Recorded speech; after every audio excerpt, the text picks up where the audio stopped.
What's up, Jeff? What's up, y'all? Okay, there it goes. Okay. All right. You want to do the honors tonight? No, I have a meeting at 8, so I just want to come and say hi. Okay, cool. Cool, cool, I cool. mean, I can speak on something, but I don't have anything prepared. No, that's fine. I mean, if you just want to knock out what you can and before you get off the call or however you want to do it, because I was just going to go off. So you didn't send me the update to the one with the girls' uh files, video files. So make sure you shoot that over to me when you can. Okay. Hey, what up, y'all? Hey, Trey, how you feeling? I'm cool, bro. Good, good. All right, who's responsible for this crazy weather? Man, unbelievable. Go from nice weather to freezing cold and over in the blink of an eye. Yeah, good old Chicago. That's I what. saw I saw the kids out today playing soccer with shorts on. I was like, ain't no way in the hell. Yeah, And then it started raining. I'm coming out the volleyball game. Me and the kids who just played, we like, oh hell no. Main thing, all right, go ahead. all right, the main thing that we have to do, and this is really going to be key moving forward, we have to start thinking shot clock every possession.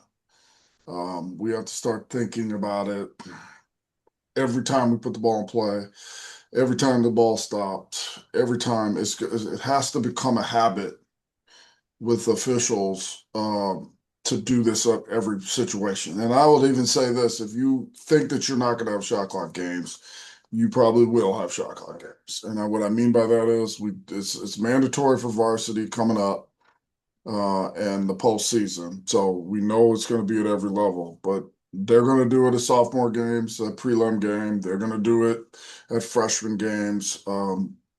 And I would just assume that I would make it so that you assume that you're going to have it every night, potentially. Now, what we won't know is how many schools will have it in auxiliary gyms and in different places. So that's the thing that we start thinking about. And I would say the same thing that I did this past year.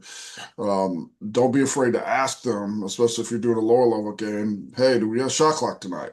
Because the varsity games have to have shot clock. So you know, just ask them. Now they may not, but be prepared for those potential situations. So we have to start thinking about it and everything. And I would say, if you haven't looked over the guidelines on the IHSA website, that's the starting point of what you need to know. You need to know every situation or as many situations as humanly possible. Um, you need to know about every situation that's humanly possible. What do we do in the front court? What do we do in the back court? Um, is the clock set correctly? Did they reset it too early? You're even going to have to think about it during change of possessions because there are going to be some change of possessions that they may reset it incorrectly, especially the 22nd now.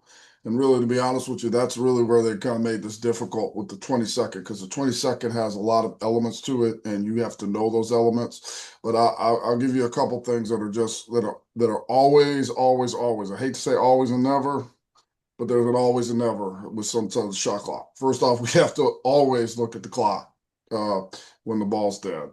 We have to always know that there's never a situation in a front court that we're going to have a 35 reset for a new possession.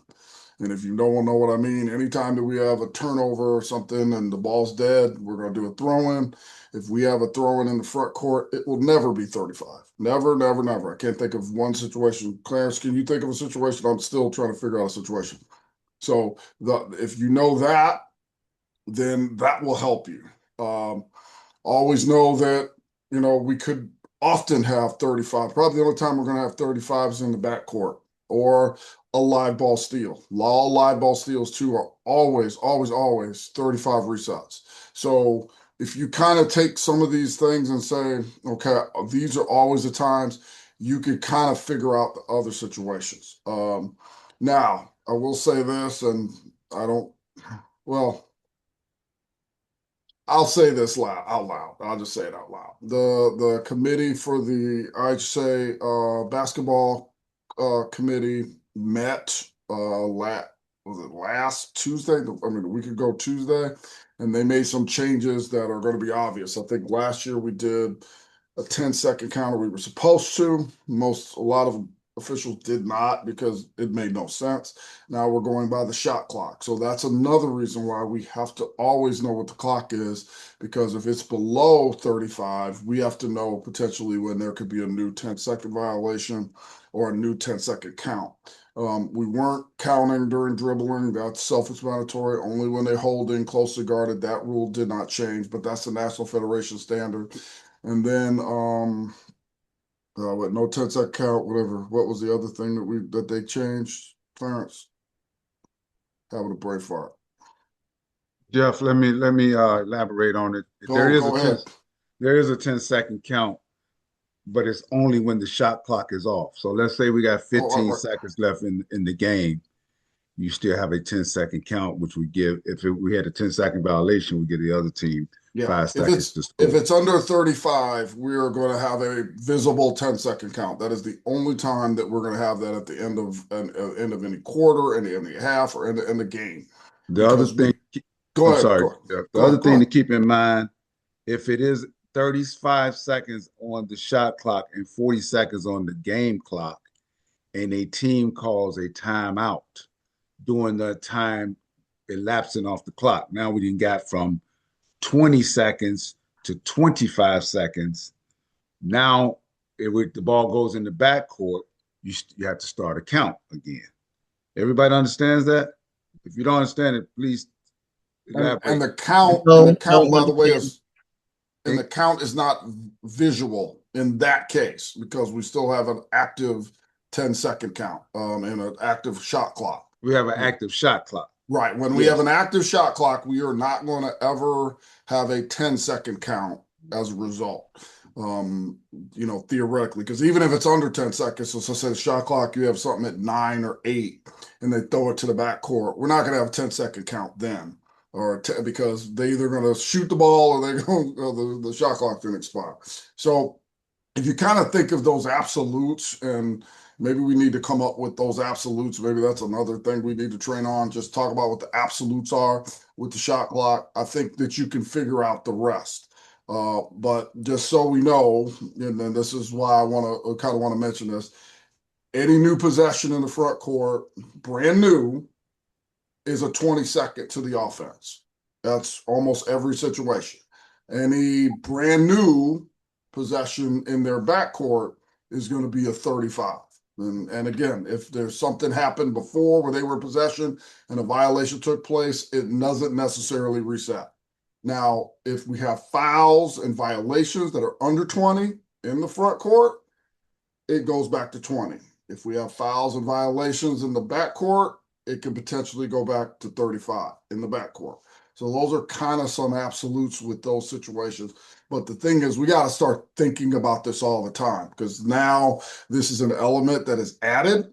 And, and again, for those who think, oh, I'm doing lower level games, I'm not going to have a situation. I'm going to tell you right now, you're going to work some games where this is going to take place. And there's also potential for some of you might fill in on a varsity game one time and maybe fill in that night. Like, you may not know that you're going to fill in because somebody got in a car accident, somebody, blew out a tire, or somebody can't make it because of weather. You happen to be right next to it, so you need to know this just as well as those others. And then there's the other thing. There might be opportunities, too, for many of you to do the shot clock during games. So you might have an opportunity where that's also another way for you to do it, and you need to be familiar with those situations. But the other thing, too, that's an absolute is the shot clock can only reset on a shot that hits the rim on a shot. If it doesn't hit the rim on a shot, it doesn't reset, and at least in our code. That is different than other levels, because I think in college it can hit the rim for any reason, but not in our game. It has to be a shot attempt, and there's some judgment that comes into that. But this chart right here that Clarence has up probably is one of the best charts to figure out what you need to know, because it kind of simplifies it and says this is what we do on every situation. But we got to get to the point. This cannot be something where we start the season and be like, oh, okay, now what's the shot clock situation? We got to do this now. And even when you're doing games in the summer and camps, I would suggest think shot clock almost all the time. And that's really all I got to say right now. Byron, you want to chime in? Yeah, so I'm gonna ask Franklin Blue a question because I see him on here. You on here, Franklin? Yes, sir. I All am right. on here. At camp, what are the three things we look at before we put the ball in play as the administering official administering the inbound? What are the three things we look at? Our partners are the players. Players first, then Uh-huh. our partner, and then the shot clock. Well, you saying the shot clock, but the shot clock wasn't in play until this year. Or game clock, So game clock. we want to look at the clock itself. Now we have to understand that the shot clock is now our fourth partner right now until we master it. And that means that all three officials, once the ball is put in play, need to take a quick look at the shot clock, especially the slot official if there's no action plays in that slots area. Now, if there's action in that area, the trail, the lead, who has the least amount of action in their area, needs to make sure the game clock and the shot clock is starting at the proper time. Okay. Jeff talked about shot attempts and the ball has to hit the rim. Remember, he said the rim, not the backboard. If it hits the backboard and the shot clock goes off, it's what you deem as an official that is a shot clock violation. Let's say the ball is blocked to the rim and none gets stuck. Sometimes the ball gets stuck in the crevices of the rim on a block. We got to know what we're doing with something like that. But let's say it just gets blocked and it hits the rim. It was a shot attempt, so it should reset. If it get blocked in the crevices of the gap of the rim, what do we have? A jump ball situation. Okay, so now, see, a lot they don't have this on there. This is stuff that we got to start thinking about. We got a possession error, so we have an automatic goes to 35 because we changed because it was used in the possession arrow. Okay, any questions about that? If it goes to the defense. If it goes to the new A. Right. If it goes to the defense in their backcourt, meaning then Right. it's 35. So if it goes to the offense and it's 4 seconds, the ball still hit the rim. So where does it go? It was blocked to the rim. It goes to 20. Okay. Now on this chart, did you change this? You changed it, see what we talked about earlier? Defense knocks the ball out of bounds. Look at live ball situations. If the defense knocks the ball out of bounds, let's say B is pressing and it's 35 on the shot clock, the ball is passed in and they make 2 or 3 passes. Now it's 22 seconds on the shot clock, but it gets knocked out of bounds. Nothing changes. It doesn't reset. It stays at 22 because the ball was just deflected out of bounds. It's still the original A team ball. Any questions about that? And just so you guys know, this chart is just a general guideline. What Vern and Jeff are talking about are specific plays that fall within somewhere within the lines of this chart. So again, this chart is not going to give you every scenario, every situation, but we're kind of talking through these things now so you guys can start memorizing and taking notes on it. And So let's talk about free throw. Okay.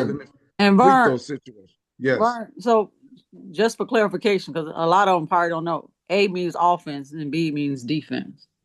Okay, so yes, but we're shooting a free throw. So the A team is shooting a free throw.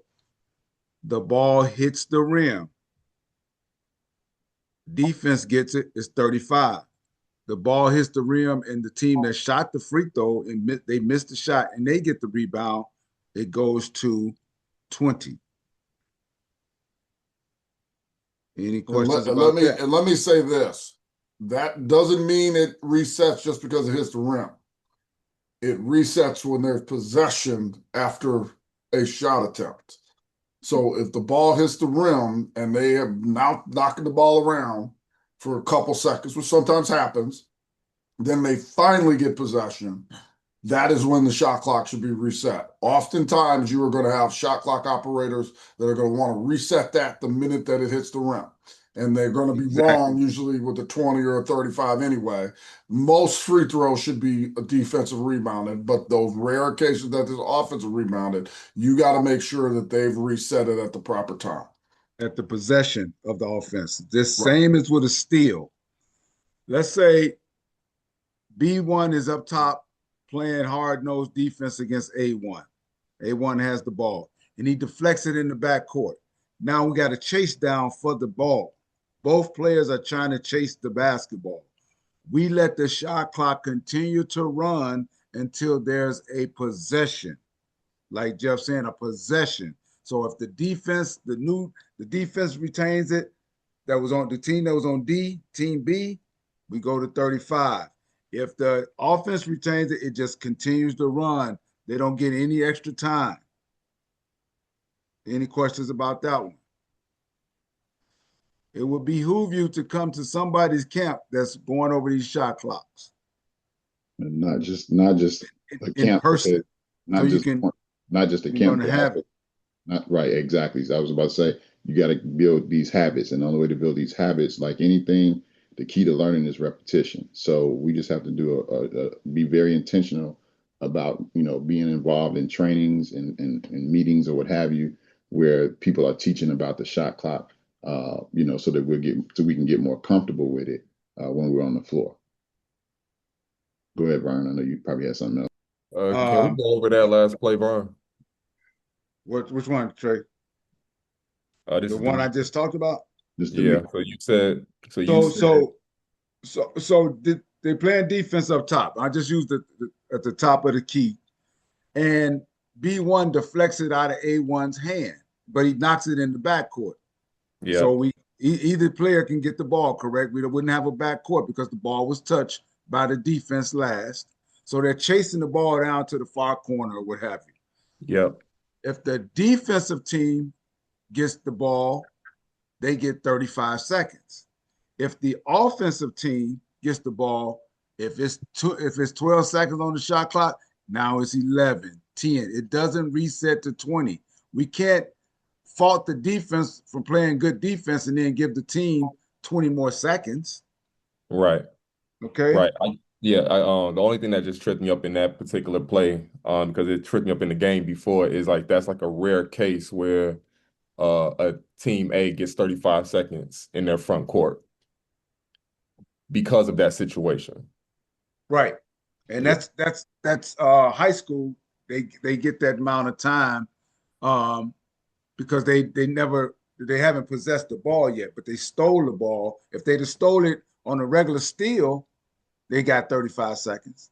So they don't want to take that regular steal from them and give them 20 seconds because they had to chase the ball down. They still give them the 35 seconds. And remember, Demetrius, they coming from defense to offense. So they made themselves the new offense. Right. And I think the only thing that trips me up in that situation is that front court, backcourt, because I made the mistake of, in that same situation, of course, I had a bet on the game, so we had got it right. But I was telling the operator a 20. So obviously I was wrong. But again, it was just one of that particular situation where Team B retained possession in their front court, but obviously they get a full reset. So yeah, it was just a learning lesson. Cool. And there's so many scenarios that you have to go to camp. You have to be able to work these shot clocks in the summer. That's having a shot clock at their camp. For people that's having shot clocks at their camp, I know we'll have it at Top Notch and the Top Notch / MOA camp, but you have to go so you can feel yourself through this, because you got another situation where the ball is deflected and then they knock it off somebody's leg. The offensive team knock it off the defensive team leg. Shot clock stays where it is. It doesn't reset. you know. But if the defense knocks out the offensive leg, then if it's in the front court, that's a 20-second one. If it's in the back court, that's a 35-second situation. So all these. Go ahead. I was just gonna say one thing because I'm gonna have to leave here very soon. Look, get in the habit of what we call, I'm gonna talk about this briefly, the magic number. And what I mean by this is something that they teach at the college level, and this is actually a good tool. We have to know what our magic number is. And what does that mean in English? Our magic number is anytime that we have a new possession, we have to know where the clock was and then do the math. Now, we're not doing the math necessarily right immediately on the fly. But like, for example, if we have a live ball steal and we know the clock reads whatever, we know that and we have possession and all that other stuff. Someone needs to take a peek at the clock to know where that possession took place. So what I mean by that is, let's say we have a steal that's like 5:22. Okay. Now at 5:22, we may not be able to easily do the math, but we know that, okay, possession started at 5:22. So if it's in the backcourt, we know we're going to have a 10-second violation at 5:12. And then we're going to do 15 more seconds. And somebody help me with the math here real quick. I probably should have picked a better number. But that is where our violation spot would be at 35 from the 5:22. The reason that you do that or kind of get your eyes on the clock on that is because if we have a malfunction or they don't start it properly or they change it too early or they get it at 20, which sometimes happens because if you have a live ball steal, sometimes they set it to 20 regardless of where the ball is at. You at least can now, if they take time to go to the basket, you can now you can correct that. So let's say they steal and then like it looks like they're gonna go to the basket, but then they pull it out because they, this at the other, but the shot clock was set at 20.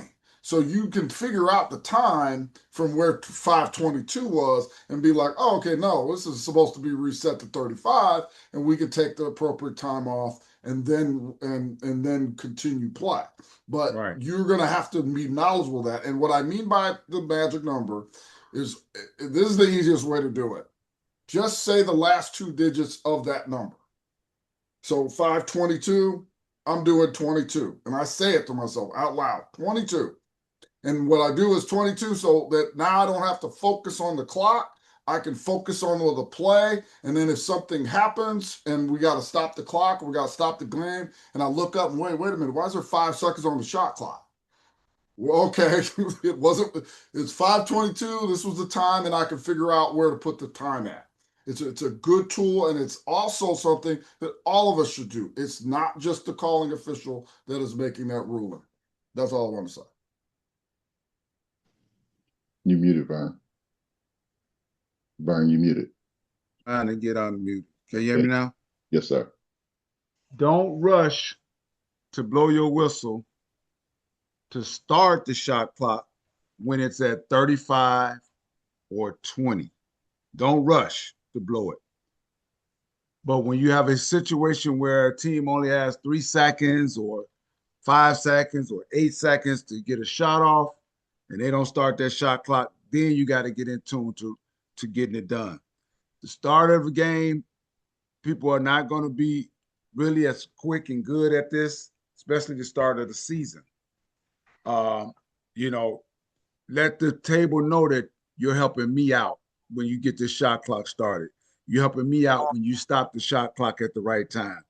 So you're a team. You got to continue to tell the table we are a team at this, because I'm guaranteeing you some of these places, there's going to be some well-experienced people, and then some of these places, there are going to be some non-experienced people when it comes to the shot clock. And it's really not their fault. People are just starting to, well, I'm going to hire this person, and all of a sudden they're going to try to train them the same day. So it's the people above them, more than likely, it's their fault that they're putting these people in this situation that put us in a bad situation as officials. So don't rush, and tell them to watch your hand. When I chop, That means start it. Go to your pregame must involve the shot clock personnel. When I'm counting, in the inbound, I'm gonna chop for you. I'm gonna close my fist, and I need you to start that shot clock. Now, after made baskets, they supposed to be able to do that. You shouldn't have to chop on everything. But on an inbound, like a timeout, you chopping in the clock, they should be able to start the clock once they see you chop. But show them something visible that they can use to help you and the crew. Don't get where they don't know what they're doing. It's no use to talking about that, because they can say the same thing about us as referees. We are a team with these people, and it's going to be very important to share that information with them so they know that we're together. So one of the things that I've been preaching for years is we are the teachers on the floor. We're going to be teaching the players, the coaches, the fans, and the score table. Some days you may work with somebody that's experienced with shot clock. Some days your whole crew may be brand new to shot clock. So you can't go in relying on, oh, well, I'm working with Vern tonight, and I know he's got 20 plus years of working with shot clock. That may not be the case every single night. So it's imperative that each official put their nose in the rule book, study these rules. All the shot clock information is on the IHSA website. So make sure that you go on to the IHSA website. Make sure you click on sports and activities where you see winter sports. You see basketball. There's a link for boys. There's a link for girls. Okay, either one doesn't matter. Once you click on it, you're going to go over here to the right where it says resources. Okay, at the top right up here, if you see my little pointer on the screen, it says resources. When you click on resources, either one for boys or girls, you're going to scroll to the bottom and you're going to see shot clock. Okay, everything down here is all shot clock. Okay, these documents have been here since the beginning of the 25-26 season. I would advise you to strongly review these consistently, especially before you go to camp. As much as you can, you want to be as knowledgeable as possible. There's some experienced officials that work college level ball as well as high school level ball. Maybe connect with them, get a small study group, challenge yourself with the rules. Quiz yourself, find out what you know, what you don't know. And just learn as much as you can, because again, this season, any game you work, you're liable to have shot clock. So you want to be as prepared as possible. Now, again, like Vern and Jeff said, it's going to take some getting used to, because it's one thing to sit and read the rules. It's another thing to be on the court and apply the rules, but at least if you know what the rules are, you can work on the application in the game flow as you get more game experience. But if you don't study the rules and you work in a game with shot clock, practically every call you're making, you're guessing. Okay. And we don't get paid to guess. We get paid to know. So again, you want to go through these documents, get familiar with them. Again, the same documents under the boys and girls basketball resources. So again, the shot clock, all that information is there. We made sure that we try to get that information out early as possible so people have more than enough time to study and be prepared for the 26-27 season. So this stuff has been up there for about a year. Again, this is the 25-26 information. We're waiting for the IHSA advisory committee, basketball advisory committee, and the IHSA board to make rule changes for the 26-27 season. Once that information is finalized, then they will update the documents that are on the website. But again, in general, everything is pretty much going to be the same. It may be one or two small things, maybe three small things that might change. But for the most part, everything that you see on the website is going to be is active, and this is what we're going to be using. As from what we've heard from the IHSA, this is what we'll be using in the 26-27 season. Okay. Any questions so far? Let me say one other thing before you have any questions. You see this chart he's showing you guys? You're still going to have some situations that's not on this information that's not on here in the game. That's why it's going to be important to work games this summer that's having a shot clock, so we can possibly run into it's almost as many situations as possible. It's not really tricky because you're really dealing with two numbers in the beginning of the shot clock, 35 and 20. It's either going to be 35 or 20 from the start. But the tricks come in when there's a ball was stolen, ball was deflected. And let's talk about another scenario play. Team B is pressing, and team A throws the ball and it hits team B hand and goes right out of bounds. Does any time go off the shot clock?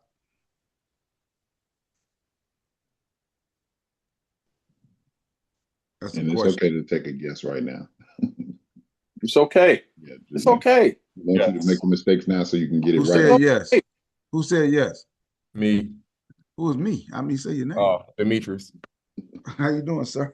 What's that? Why would you think time go off on a deflection, go back out of bounds? What make you say that? Just by the one rule, if the ball is immediately deflected out of bounds, you reduce the clock by 0.3. You just mentioned something different. You mentioned the game clock. You said the clock. We're talking the shot clock. The shot clock is based on what? If you don't know, I'll tell you. Don't worry about it. Yeah, I don't know. Possession. It has to possess the ball for the shot clock to start. So, same scenario. The ball is deflected, but it stays in bounds, but it's about to go back out of bounds, and they try to save it. As soon as he grabs it with both hands to try to save it, and then he throw it back out of bounds, then 1 second should come off because they possess the basketball at that junction. But on just a tap deflection and go back out of bounds, no time goes off the shot clock, but a second does come off the game clock. You're right about that part. That makes sense to everybody? Any questions about that? This stuff is not on this chart. That's why you got to come to camp. That's why you got to have some people to talk to about this situation. Come on, y'all. Y'all ain't got no questions. Not a one. All right. Oh, y'all. Yeah, cool. Can you bring up that last chart real quick? Sure.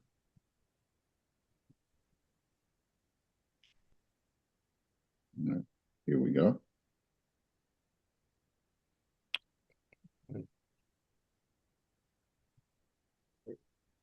So this information at the top, again, this column here is all dead ball situations in the front court. I highlighted it yellow for 20 seconds, green for 35, because I know some people really learn better with, colors and different things. So to kind of make it easier for some people, everything over here in this far right column is the backcourt. Then the live ball situations are down here at the bottom. Okay. And again, these are just some examples. It's not every situation. We don't even have videos for every situation. A lot of the examples, Vern and Tracy, Jeff, myself, that we might be talking about, or, those that have worked shot clock, Jamila, whoever, Mitch, whoever, we're talking from experience. So these are just guidelines, general guidelines that way it kind of helps you learn the general principles of the shot clock, of what you should do in certain situations. But again, you have to know this in order to apply it to some of these scenarios that we're talking about. Okay. So go to the bottom, go back down all the way down to. I also had a question right too. Here, the live ball. Okay, what's the question? Is this high school rule as far as, so in the front court, it's a full 35-second reset and 20 seconds in the back court? Is that a difference between high school and college right there? As far as a 35-second reset in the front court?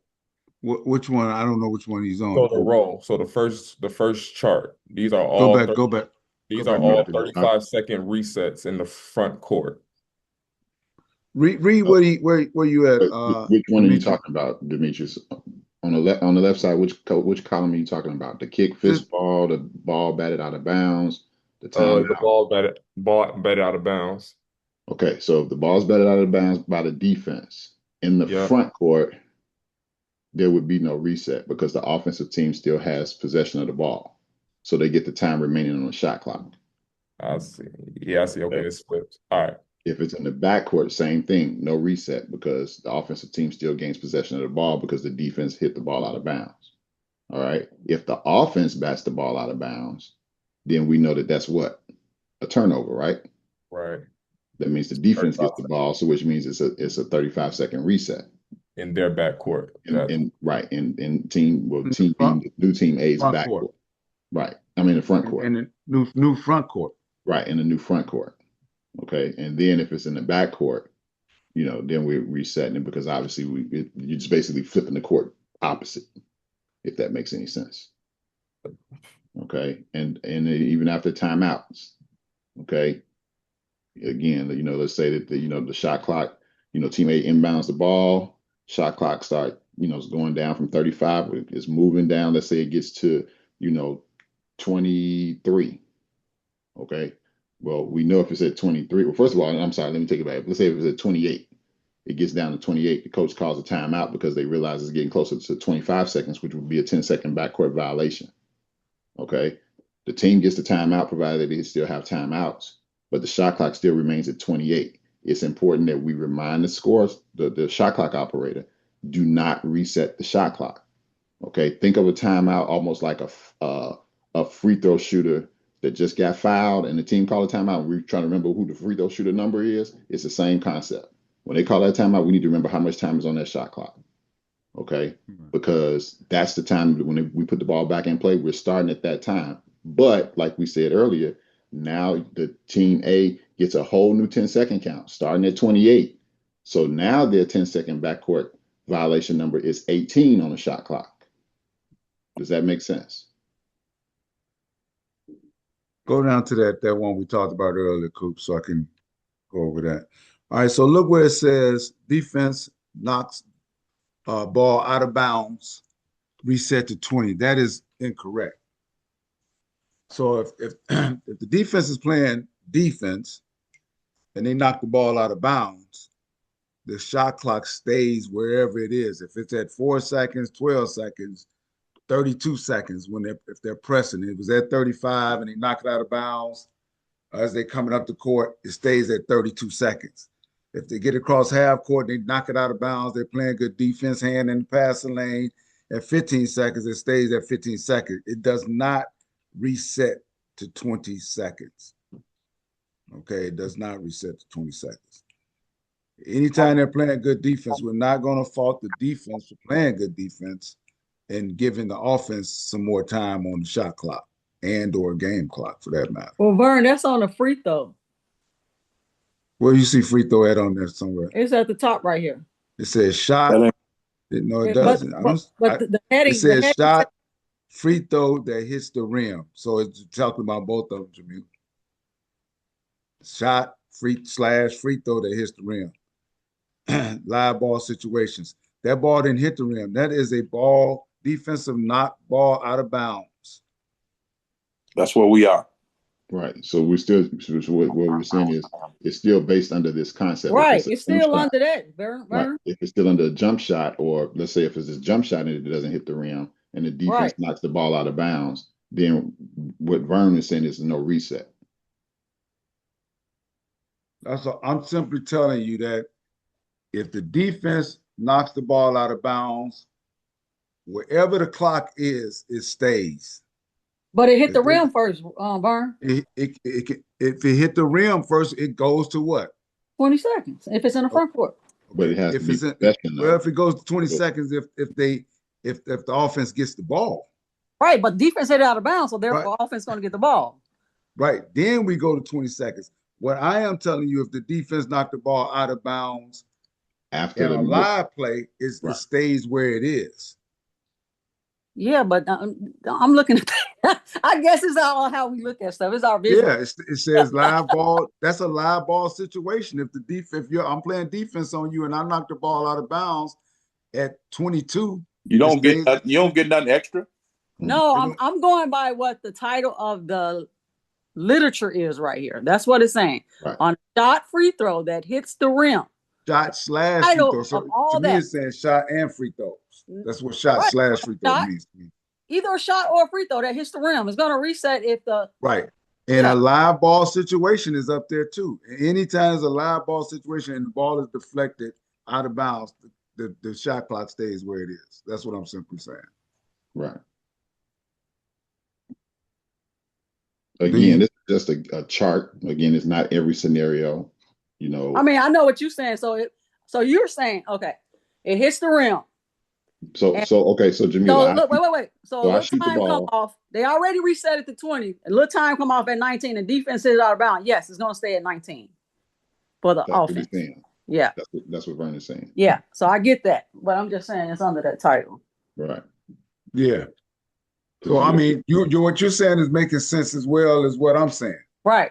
We just So I know, but it's a live ball situation. There's a lot of situations that can happen. Yeah, that's my point. It's gonna be so many situations that people are gonna cause it. Man, I need to talk to you about what happened in the game, especially with the shot clock now, because there's just so many different situations gonna happen. I could see it coming. And we haven't even begun to talk about atypical plays, meaning those unusual, rare plays that happen and how we're going to adjudicate it. So this is why it's important. Even just think of it like before the shot clock rules even came into play, we talk about how we got to know the rules, because when we do deal with those atypical plays, we got to know how to address it based on the rule. It's the same thing with shot clock. We're just adding the shot clock rules to the same federation rules. Okay, nothing changes in regards to that. We just adding the shot clock rules. So now you just have another set of rules on top of the regulation rules that we have to know. And that's why I was saying, hey, guys, you got to study these rules, because if you don't know these regulation rules now, when the shot clock rules come, you really going to get stuck. Okay. And we don't want to be out there looking lost or looking like we don't know what we're doing.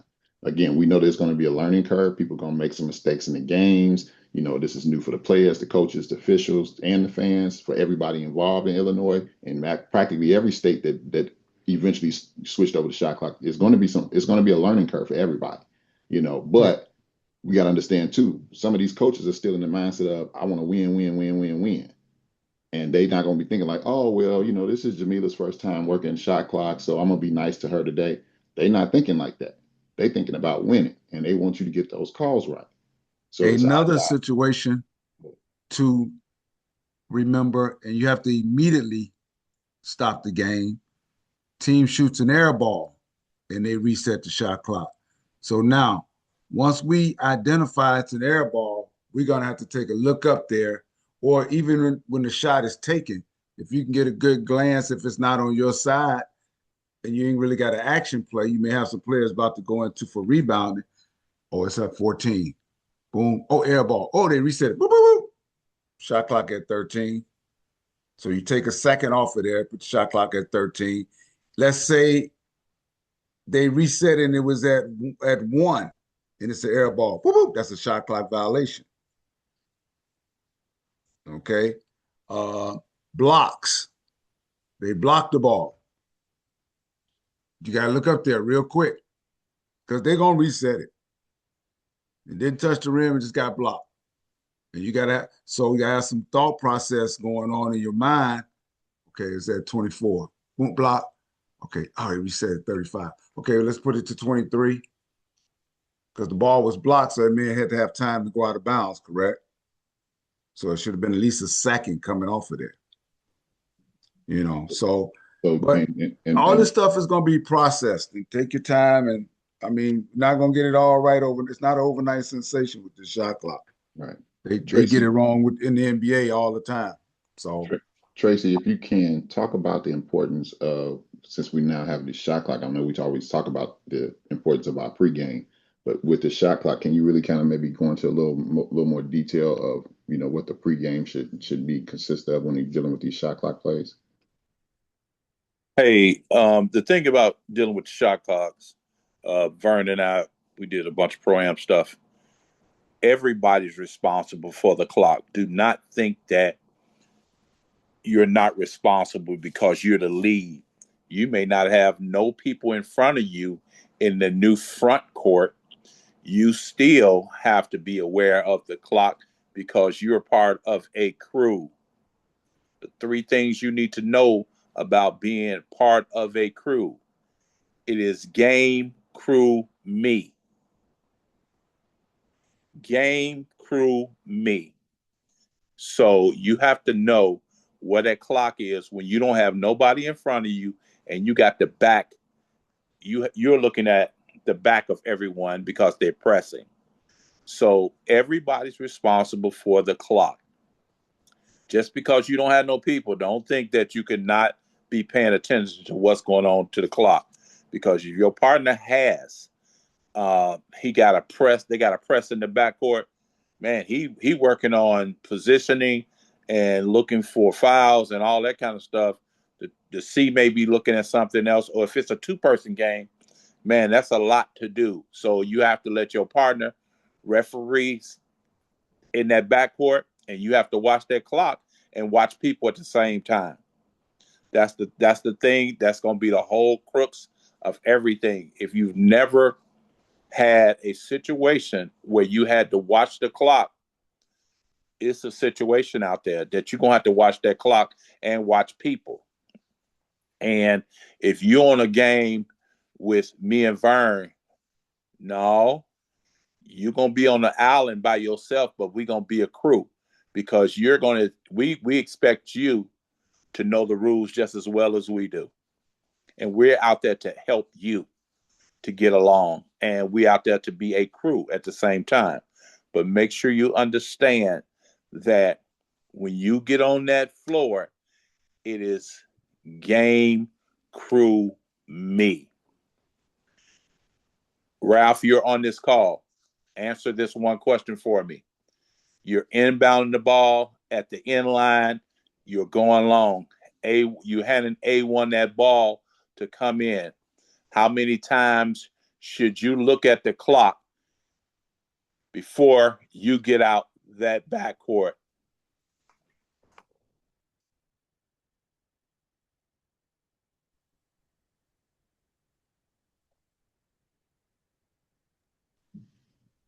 You say how many times? Yes. At least twice. You give them the ball and you taking a mental count. You can do 5 seconds, and then you look up again and see where it's at. Well, that would be 3 times in it. So when you first give them the ball, like I said, you think it's 5, you look up and see where it's at, and then you take a mental count, and you know it ought to be at 3, 2, 1. So I would say at least 3 times. At least 3 times. And then 3 times meaning in quarters. So you break that backcourt up into quarters. The in line, from the in line to free throw line extended is a quarter. From free throw line extended to half court, that's a quarter. So you should have been and looked up at that clock 3 times. One on the inbound, one at free throw line extended, and one at the half when you're coming across the timeline. So those are the times you should have looked at that clock, because if there's a quick timeout based on situation, you need to know where that clock is. Let me add on to that for you, with you, Trey. So you should look at the clock before you even inbound the ball, because we talked about this when I just was talking to Franklin. You want to look at the clock, your partners, and make sure we have only 10 players on the floor, not more, not less. So you want to look at the clock before we be the handing official, we're handing the ball in play. Now we're counting for 5 seconds. Once the ball is passed in, that's our second look, and that's going to be a quick look, especially if they're pressing. And now we got to make sure they get across half court for the 10-second violation. So that'll be like our third look. We may even look a 4th time, because I'm gonna tell you what's gonna happen. Y'all gonna tell me, Vern, this happened in my game. You said it's gonna happen. As soon as you get across half court, somebody's gonna reset the shot clock now, because they just don't know.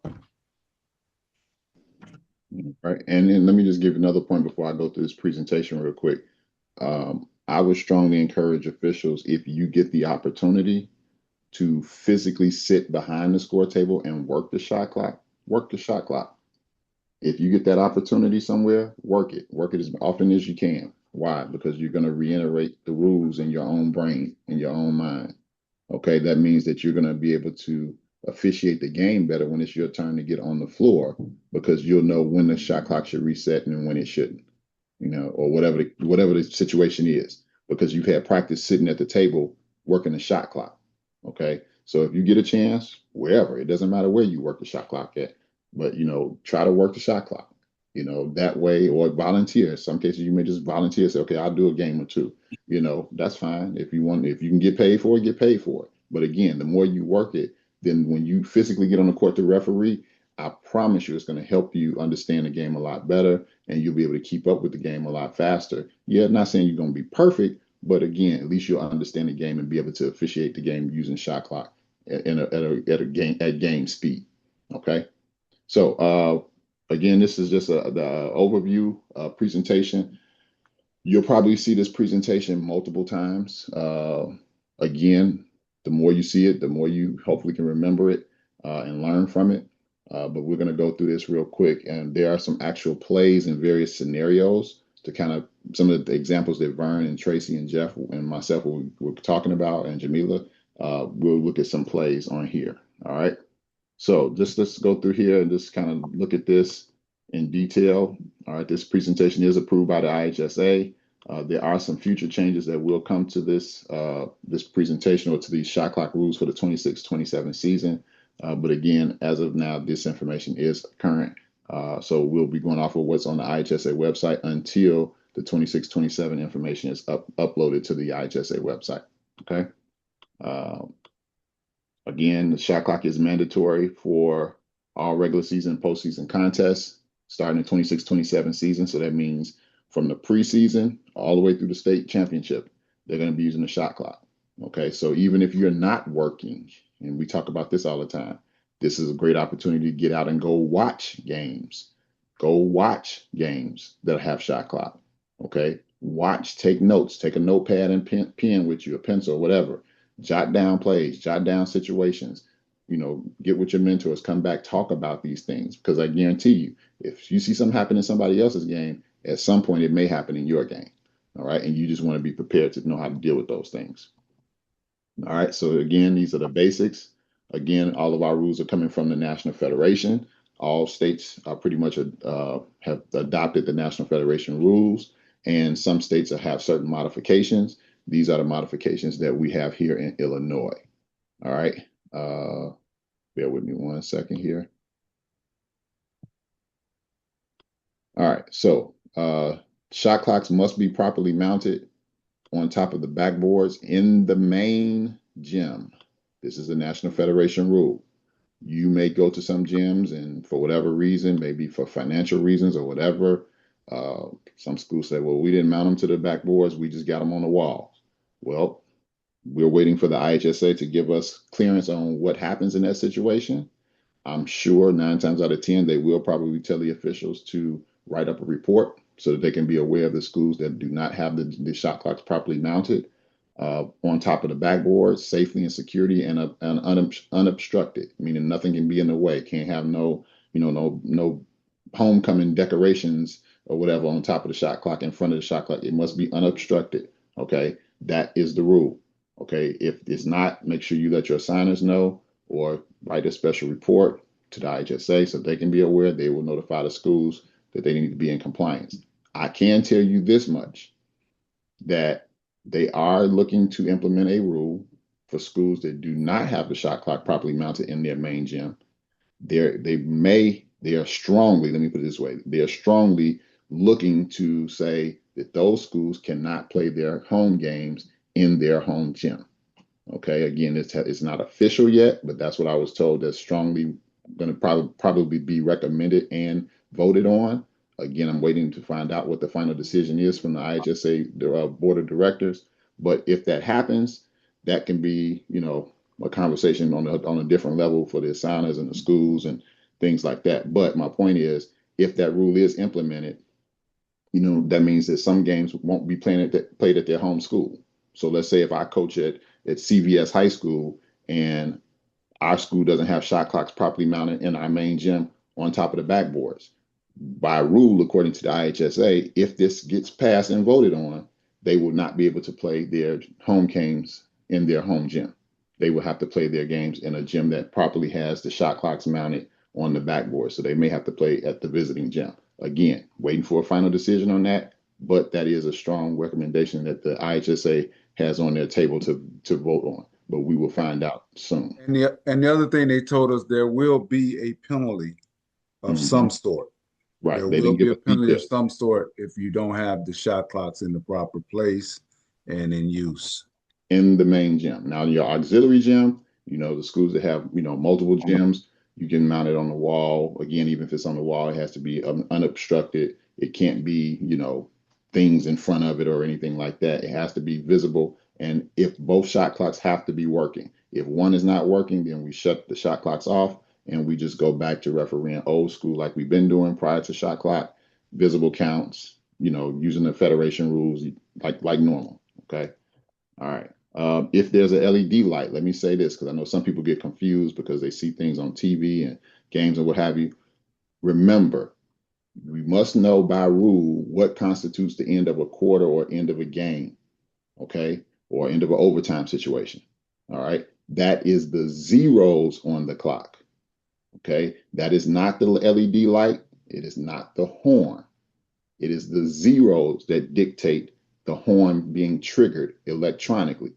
Okay, this is dealing with the manufacturers that make the clocks. Now, we know some gyms have old clocks, so there may be discrepancies where there may be a slight delay. This goes back to our pregame and why it's so important that we make sure that we hear the regular game clock horn go off, count down from whatever it is, count down to zero and go off. But you also need to hear the shot clock count down to zero, and you need to hear that horn. The rule says that the shot clock horn must be distinctively different than the game clock horn. It can't be the same sound. Okay, it has to be two different types of horns. Okay, so it should be a difference, so that way you'll know which one is the shot clock and which one is the game clock. All right. So as we know, the LED lights are not mandatory. Right. Also, what Coop is saying is in your pregame, you got to have someone over there to listen to both clocks sounds, and all three officials should be listening from afar to both. The other two that's watching the players warm up have to listen to these different sounds. The other thing to remember is the shot clock, majority of them have a tense on them. They have the tense on them, and some of the game clocks may not have. Tenths of a second is what you mean. Yep. I think they know what I meant, but tenths of a second, and the game clock may not have that. So if your game clock go off before the shot clock, that means that something is wrong there, because we should have not had a shot clock if the game clock go off before the shot clock. That's making sense? The shot clock should be off. So let's say team calls timeout with 34 seconds left in the game. We shouldn't have a shot clock if they got a full 35 possession. But if they got 20 seconds on the shot clock, and we got 34 seconds, we know the difference is 14 seconds. Now we get down, they don't score, the 20 seconds went off, and now we got that 14 seconds we're playing with the other team. Then we got to say the game clock is what matter, and what we see, whoever has the clock, because there's no shot clock. If I'm not making sense, let me know. Okay. There you go, Mr. Cooper. All right. Thank you, sir. All right. So shot clock starts when the team gains control of the jump ball and a rebound, and also when the ball is legally touched on a throw in. Okay. Again, make sure that we know this. And here's an example of a play. Just watch it all the way through. And there's some little annotations in the video you'll be able to see. Here is when a game clock will start on the tap. This is a 3-person crew, just so you know. Same rules apply if it's a 2-person crew. This is when the shot clock starts on the possession. Okay. Okay, legal touch. Okay, this is what we're looking for. Okay, shot clock starts on the first possession. Game clock starts on the legal touch. All right, now we know we have some games where after the legal tap or legal touch happens, the ball's batted around, a little while, what have you, for a second or two or whatever. Again, whoever the U1 is at the score table chopping the clock in, you are the one that's going to chop the clock in, but you also need to know when that shot clock starts. Okay, you may have to let the table know when to start the shot clock.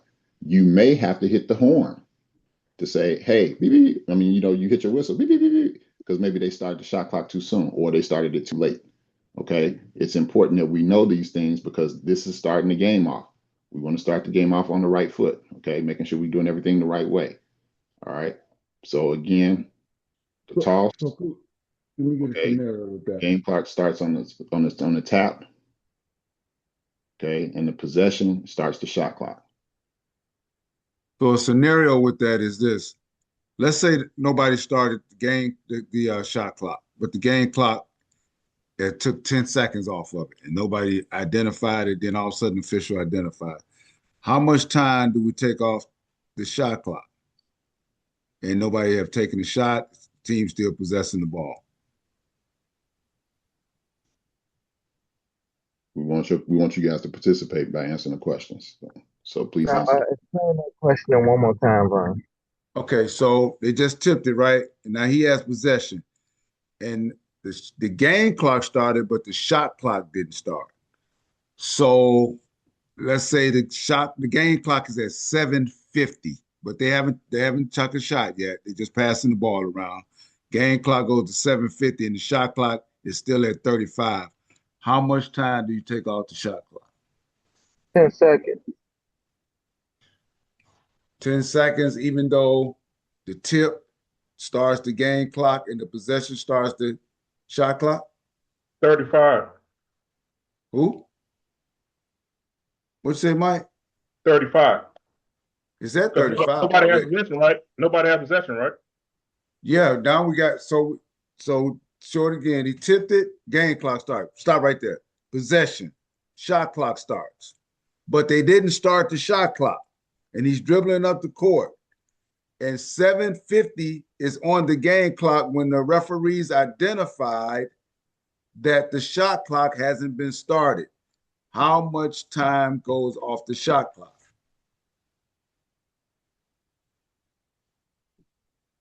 It's 8 minutes a quarter, right? So if it's at 7:50, it means 10. Say what? I didn't hear what you said at the end. 10.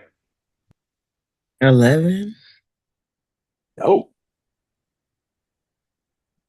These those scenarios I'm talking about. Ball is tipped. That's when the game clock starts right there. 20 seconds on the shot clock. Wait, let me finish. The shot clock started right here. It's supposed to, but it didn't.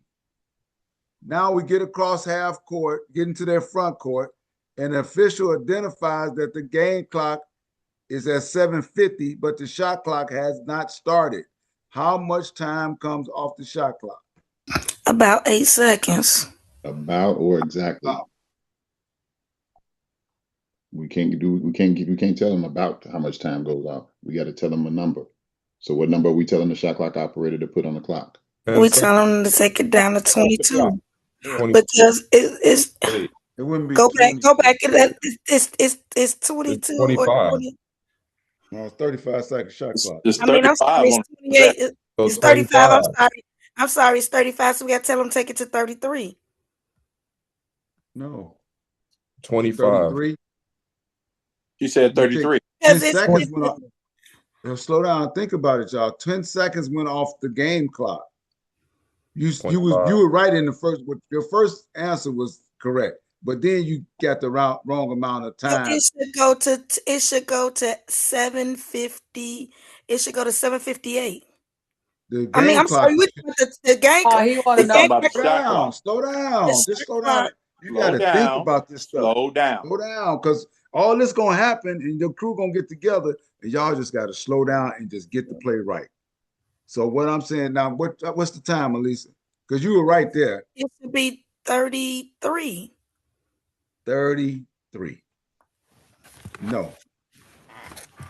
Can you explain why 33 first? I said no. 25. That's incorrect. No, you guys, Alicia said it was going to be 8 seconds taken off because. There you go. Keep Oh, talking. right. Keep So talking, you got to subtract 8 seconds from 30. Okay. So 35. 27. Hold on, y'all. Let Jamila finish talking. On Hold the on. game clock. Let Jamila finish talking. Go ahead, Jamila. She got it. She got it. I think she got it. 27. Okay. So that's why I'm saying we have to slow down and process this as a crew and talk about it. I didn't hear that. Can you say it again? I didn't hear that. Hold on. Yeah. Alicia, explain your answer so that people can understand how you came to that answer. Okay, because if you take, okay, so we had a jump ball. And he said it took it down to 750. But we have to take those 2 seconds that from the jump ball to the actual possession off. So that takes it down. That's 8. So if he started it at 750, it should have started at the actual shot clock should have started at 7:58. So if he didn't start it till 7:50, we have to take those 8 seconds off of that 35 seconds that should have started it. Does everybody understand that? That is Who does correct. not understand that? So all you're doing is this: the ball is tapped, game clock starts. That's what he's showing you up here. That's the first possession of the shot clock, what he's showing right now. But the ball is tapped, game clock starts. Let it go through 1,000. Let it go through, Coop. 1,000, 2,000. Possession. So now that's 2,000 right there. We don't identify that the game clock has started. We don't identify that the shot clock has started. So now we identify, and it's 7:50, 7 minutes and 50 seconds on the game clock. So now we got 35 minus the 8 seconds from that 7:50. We only had 2, got to take 2 from that 7:50, make it to 8, subtract 35 from 8. Those are the numbers that you're going to have to start thinking in your head. And this is going to happen way more than normal the first year. Way more. Now here's the thing. Just think, you all. This is just the first play of the game. This is just the first play of the game. Okay, so y'all, everybody work with Jamila and you'll get it all right. Stop playing, Vern. Mike, did you get it though, Mike? Yeah, I see where I messed up at. I got it. And I have another question too, though. With that happening, Vern. Yes. And you see that happen, how do you rectify that? Do you stop the game? How does that go? That's what I was saying, Mike. You got to stop those immediately. Okay. When a shot is made, I'm gonna say 2 things. Listen to this one first. When a shot is made and the shot clock goes to 35 and they put it in play and you're coming up to court and they hadn't started the shot clock, do your fingers or say shot clock, just like that, and hope they started. Okay. That's on made shots. But on a situation like that, you have to, once you identify it, because they didn't identify it till it was at 7:50. Mm-hmm. Okay, so that's when you have to stop it, and you just got to do some subtracting because the game clock will help you out. Okay, the game clock is 7:50. The game starts on the 8 is at 8 minutes. It was 2 seconds, 8 seconds from the 35. Boom, 27. So that's just got to do some subtracting. But y'all got to do that as a crew. All right, what is this one? Legal touch? Right, so this is legal touch. Now, this is after a made basket, as we see. The black team is the offensive team, team A. They inbound the ball. The white team, which is on defense, team B. Okay. Legal touch. This is when the shot clock starts. Okay, because remember the game clock is still going after a made basket. Remember in high school, the game clock keeps going. It's not like the NBA where the clock stops after a made basket. It keeps going. All right, that's important because sometimes they might get confused. They may stop the game clock and the shot clock. Again, we got to pay attention to that clock. Like Tracy said, we got to be taking a look at that clock. Okay, especially and illegal touch is by any of the 10 players on the floor, not just offense. Correct. Okay. Make sure you make a mental note of that. A legal touch, because guess what? You're going to be telling coaches and players this rule. Legal touch is by any player on the court, not just the offensive team. All right. So white makes the basket, black takes the ball out of bounds, throws the ball in, legal touch. The shot clock should start at this point. Okay. So now let me ask this question. Based on this particular play right here, once they inbound the ball, who should be paying attention to make sure the shot clock starts properly? Oh, sorry. Somebody tell me. Who should be paying attention? Who has the best look at the shot clock to see if it starts properly? The center. The center. The center, Okay. yeah. Center. What about the lead? The league can look at the new league can look at the other clock. Yeah. We got shot clocks on both ends, right? The league can look at the other rim. Okay, good. What about the trail? Can the trail take a peek? Yes. Absolutely. This goes right back to what Tracy and Brian was just talking about. We got, and Jeff earlier, we got to pay attention to the clock. If you ain't never looked at the clock this much, I went to a camp and one clinician, he said, hey, you got to have a rubber band neck, meaning that you got to be constantly, your head got to be on a swivel, paying attention to that clock, paying attention to the players. Ball's dead, got to pay attention to that clock, got to pay attention to those players. So your neck is going to be, your head going to be moving on the swivel. Okay, so you got to pay attention to that. All right, any questions about this play? This is just to show you when the shot clock starts. Okay, on a legal touch. Doesn't matter if it's front court or back court, legal touch is when it starts. So even if that player threw the ball long to the opposite end of the court, as soon as that ball is touched, let's say if this was a last second shot and they're trying to throw up a Hail Mary to get the basket, as soon as that ball is touched, that's when the shot clock starts. Well, not a last second shot, but you guys know what I'm saying. If they just throw it long. Okay, so that's just something to keep in mind. All right.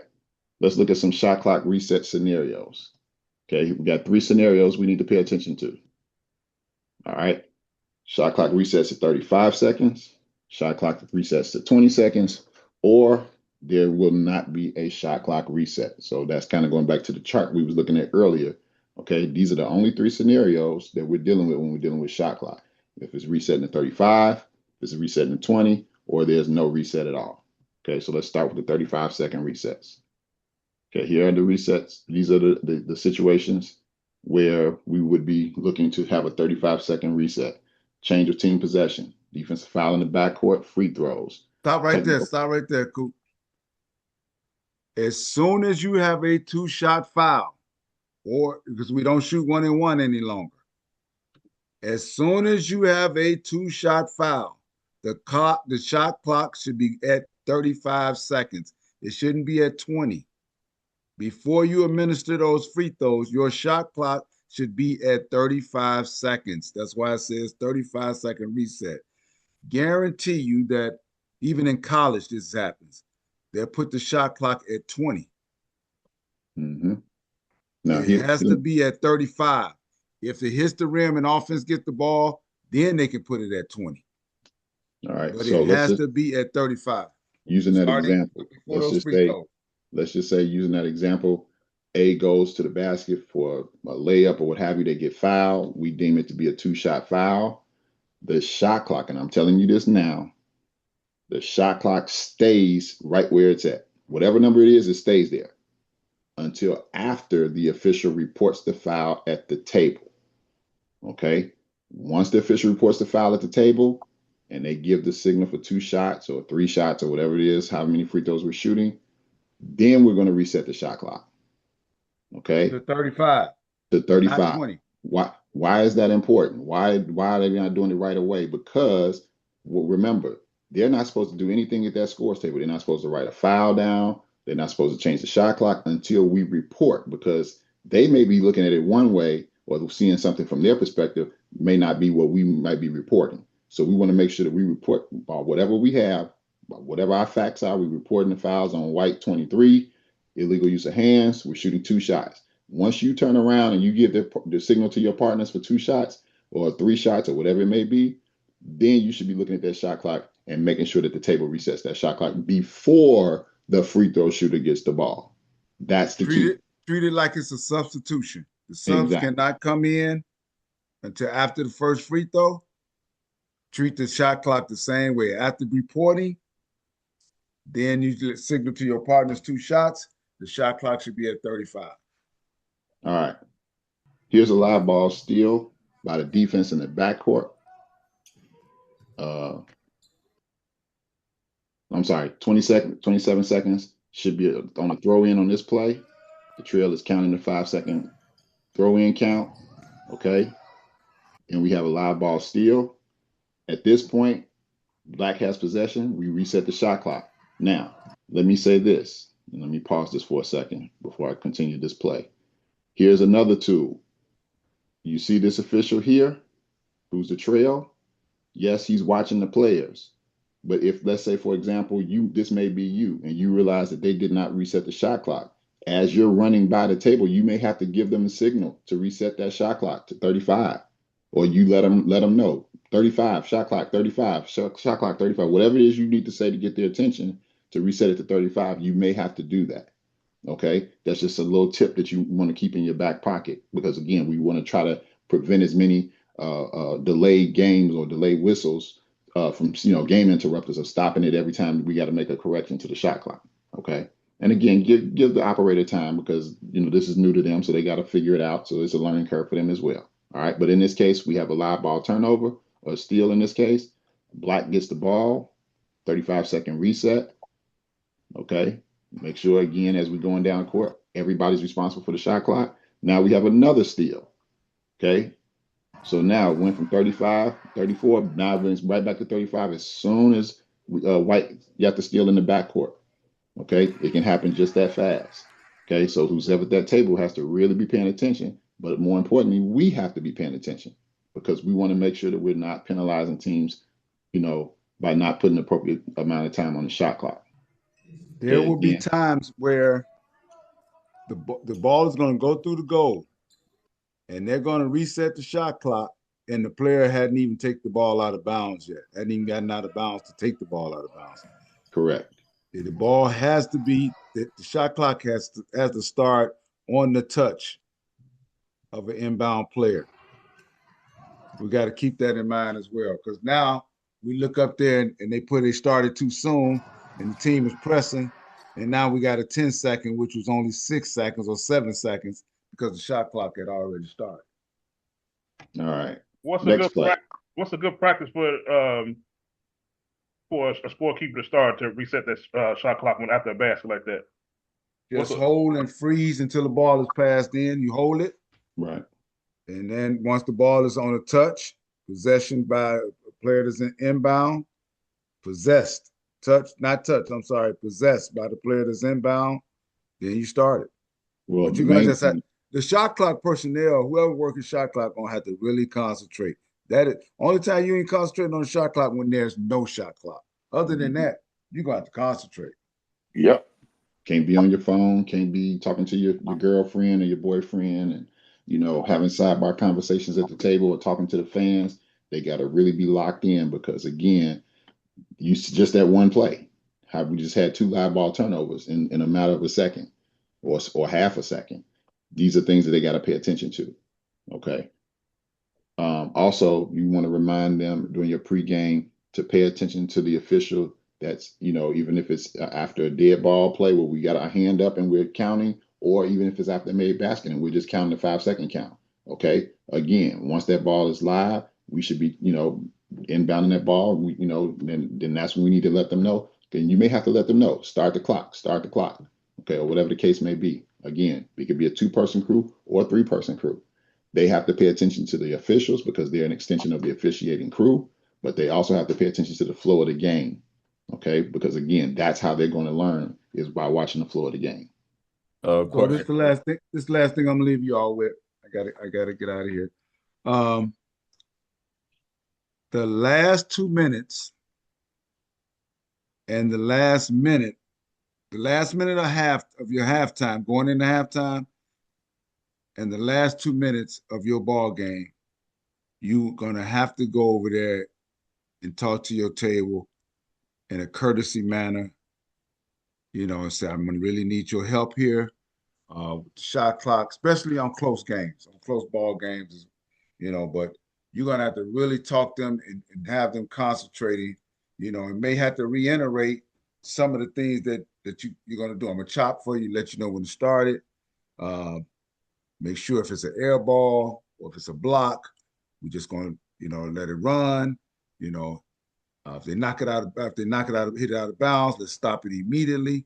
You're going to have to really talk to them. They're going to be a part of your last 2-minute pregame or game management, I should say. And that's going to be key. That is going to be key to especially if you have a close ball game in the score. Team going basket for basket, it's a tie game and it's winding down to the end of the game. It's really important that you and your crew and that score and the score table staff, that everybody's locked in and on the same page. Yeah. All right. Here's another play. All right, Coop. I'll talk to you a little later, Coop. Okay. All right. Take care, y'all. All right. Here's another play. A backcourt foul by the defense. Shot clock resets to 35. Okay. The official has a foul. It's in the backcourt. We're just speeding up the play. Okay. We still take the ball to 28 foot. Okay. Make sure the shot clock is at 35 before we reset it. Before we inbound the ball.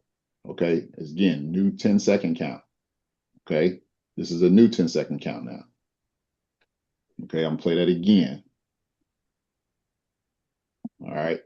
So we're throwing the ball in. Ed Black has the ball. They are on offense. They get fouled in the backcourt. Defensive foul in the backcourt. Okay. Shot clock is reset to 35 as a result of the foul. Okay, because we're in the backcourt. All right. They inbound the balls again. Remember, we got a new 10-second count, just as if we did without the shot clock. Same concept. Okay. We got a new 10-second count. We got to make sure we pay attention to that. All right. Any questions on that? Yeah, could you play that one more time? Because I think I see something else. Okay. Again, Black has the ball out of bounds. They're going long. Okay. White is on defense. White commits a backcourt foul, defensive foul. Okay. Black takes the ball out at the 28-foot line in the backcourt. The official makes sure it's 35 seconds on the shot clock before we inbound the ball. Okay. Black has a new 10 seconds to get the ball across the division line. Again, we're still using the shot clock as the visible count. Question. Yes. I see the offensive player is past the contact. Would you ever deem that contact incidental? That's your judgment.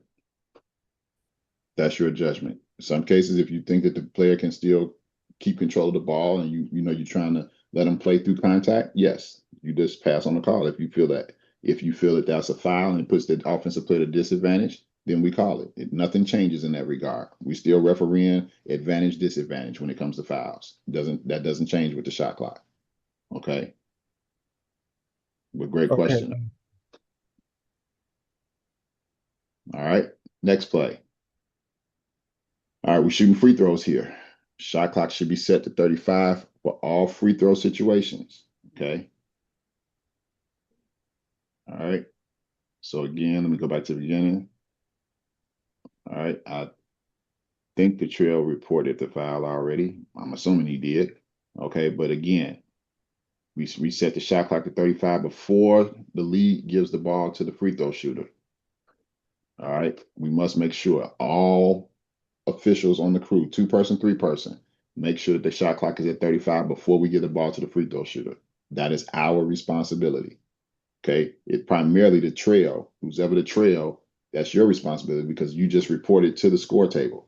Okay. Once you report to the score table and you're letting your partner know 2 shots, 3 shots, or whatever we're shooting, technical foul, it doesn't matter. We're shooting free throws. Do not administer that ball if the shot clock, after you report it and the shot clock is not at 35. Okay.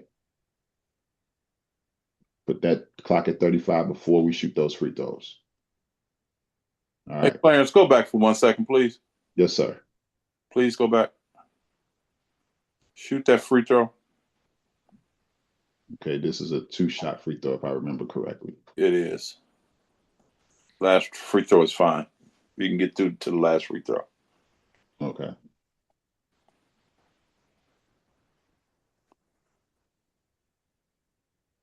Franklin, watch the C. Everybody watch the C on this play.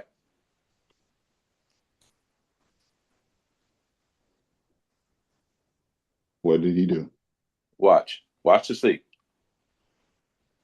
Look how many people then went into the front court. Look where he at. And look at how he's moving. Yeah. Is that the proper mechanics? Is that how we should be moving down the court? Watching players. Now look, how many people in the backcourt right now? How many people are in the backcourt right now? Okay. Let me go back to it. Sorry about that.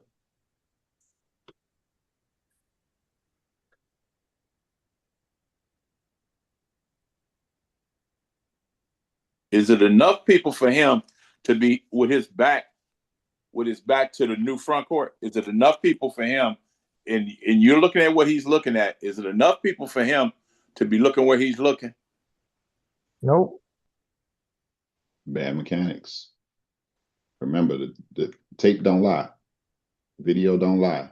Whatever you put in front of it is going to give it right back to you. Okay. Now, I'll be honest with you. We might say, oh, that's just a regular free throw. That don't mean nothing. Well, it does. You know why? Because that means these are your habits. And I keep talking about habits. Your habits are going to show. Good or bad, they're going to show. Right now, that's a bad habit that he does. I'm sure this is not the only time he's done it in his career. Probably does it quite frequently. Those are bad habits. You don't want to get caught on tape with bad habits. And especially for those of you all that's going to camps and you're trying to get hired or you're trying to learn and get better games, you got to do everything the right way. You never know who's watching. This is on the NFHS network. That means anybody across the country can see this video.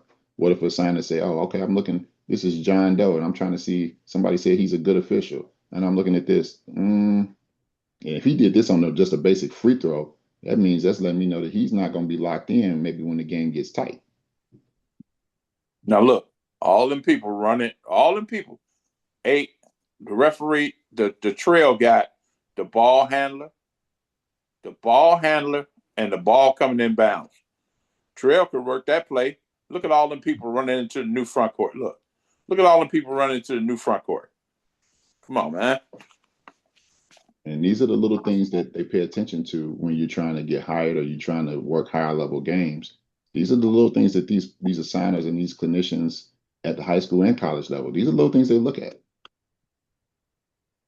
You know, yeah, it might not be, the end of the game situation, but it's the little things that make the difference. So you want to get caught doing the right things all the time.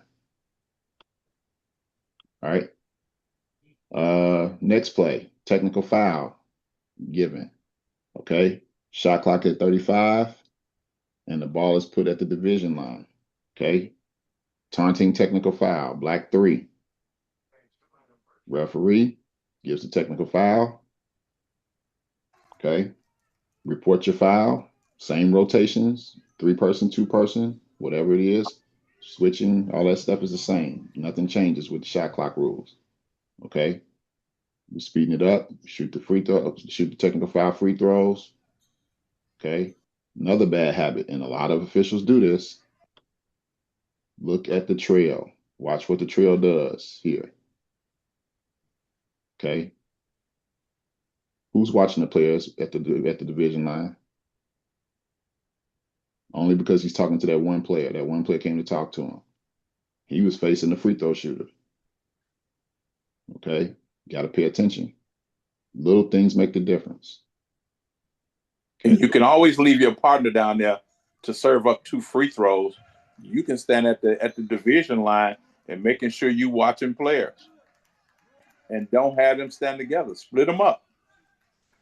And especially if you got a game where it's heated and they trash talking and it's then got physical, you probably didn't have a technical foul already because the kids is cutting up. You may even want to have this official's not even, you can stand there, that's fine, but you might want to just take a quick look at the free throw shooter and let the lead watch that, and you watch those players. and you watch those players. Or if need be, you come up here to the division line and watch those players. Now, this is just how I feel about it as an assignment. Okay, if it's a real chippy game and you got to get control of the game, do what you got to do to get in the right position to get control of the game. Now, I'm not going to say every assigner is going to agree with that. Some will, some won't. So if you work for other assigners, find out how they want you to handle situations. But my point is, we don't ever want to have technical foul situations where we get all these players back here and this trail official is looking at the free throw shooter. So everybody watching the free throw shooter. Nobody's watching the players back here. Okay. Sometimes I've seen officials step in the middle. You know, the trail might step in the middle, tell white to stand on this side, black stand on this side, or who's ever getting the ball. Separate them. Again, do what you got to do to get control of your game. Again, that's just me speaking as an assigner. For me, I can't speak for no other assigner. That's just me. Okay. But I guarantee you this: if you out there getting control of that game, I'm sure your assigners are going to appreciate you, you know, stepping up to the plate and doing what you need to do. All right. So we're gonna get ready to wrap it up. I don't want to keep anybody long. If you want to stick and stay, I can go through some more. But for those that want to get off the call, we're gonna wrap it up or what have you. Because I know Alicia, she wants to respect everybody's time, and so do I. But those that want to stick and stay, I can keep going. But just definitely wanted to say thank you all for being on the call. For again, we're gonna kind of go over shot clocks as much as we can. So just get used to it. Some of these plays you're going to see over and over again. Again, the more you see it, the repetition, the better off you'll be, and it'll help you get prepared for your games. Real quick, Jamila and Demetrius, if you can, I know we're getting ready to go into camp season, just real quick, maybe give them a couple of pointers. Getting ready to go to camp, be a high school, college camp, Jamila, maybe give them 2 or 3 quick pointers that they need to jot down so they can be prepared for camp. Same thing for you, Demetrius. I would say be prepared to take as much notes as possible. It's like it doesn't look right if you're there just taking it all in without, writing down something, or use your whatever iPad or whatever you have. Just visually show that you're taking notes. Make it interactive learning. Ask as many questions as possible.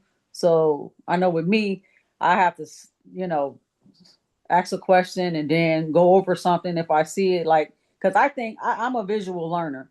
And if someone is just verbally telling me something, I really can't picture it. So I ask as many questions as possible.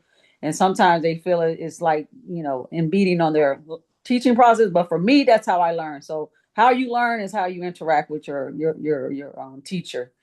And then finally, I would say, just listen, because a lot of things you're going to learn from various camps, depending on how many camps you go to and various clinicians. Some might say this and the other ones might say that. Just take it all in. Don't have a rebuttal all the time, because it doesn't make you look good, even though they say I do that a lot. But don't do that. Don't do that. Just be willing to accept and learn new stuff. That's all I have. Demetrius, go ahead. Yeah, that's a great start, Jamila. So the first thing I would definitely reiterate, so I guess I can speak from the perspective. Again, I'm going into these camps very fresh, very brand new. And so you're kind of seeing me again, kind of taking that leap. But again, as far as my preparation for it, I'm going into it again. My first note is to listen more, talk less.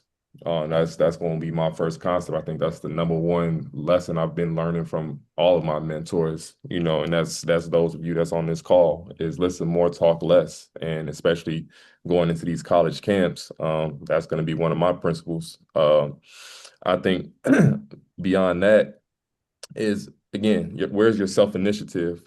And so for me, it's very much so making sure I'm prepared with my rule book knowledge. I'm pretty confident in it now, but I'm gonna have to be way more sharper with it by the time July gets here and I'm in those camps, or June, wherever I'm at. And then to go along with self-initiative, I think at the end of the day, you can get on all of these training calls. You can study.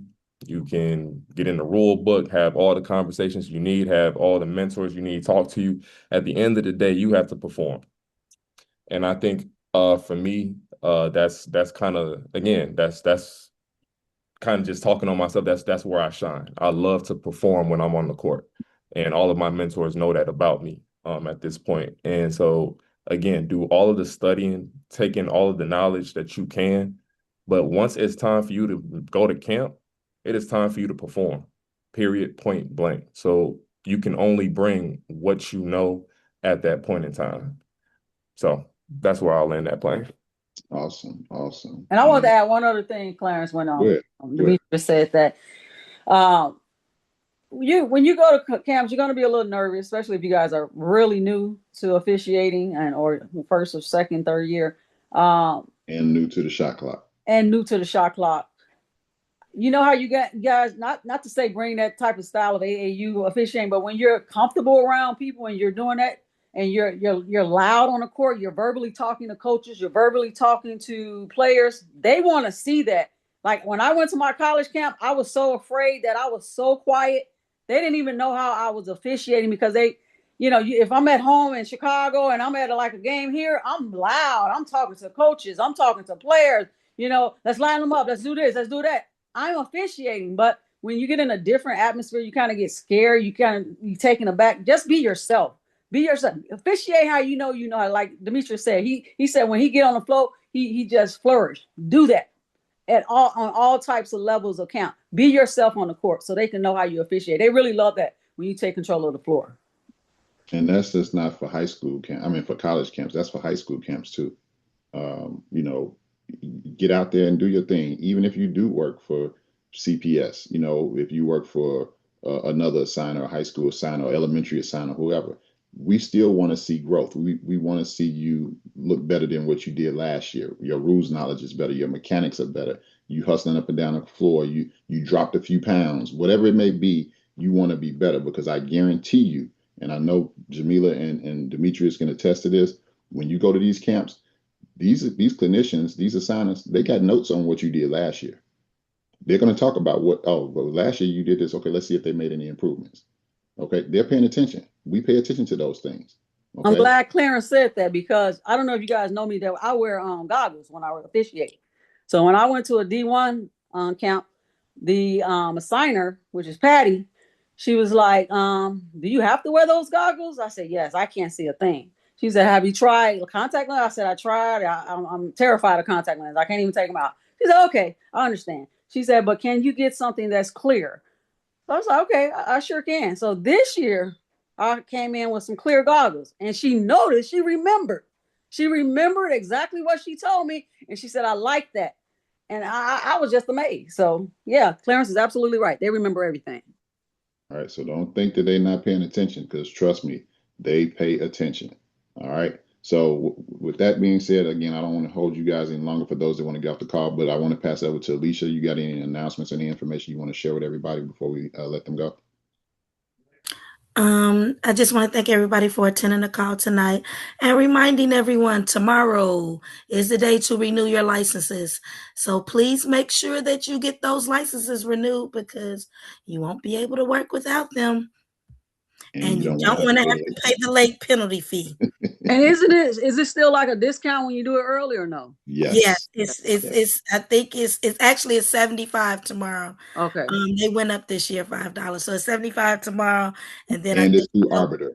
And no, I think we got the thing that said that it was still supposed to go online to IHSA because they said that the Arbiter wasn't going to be active until July.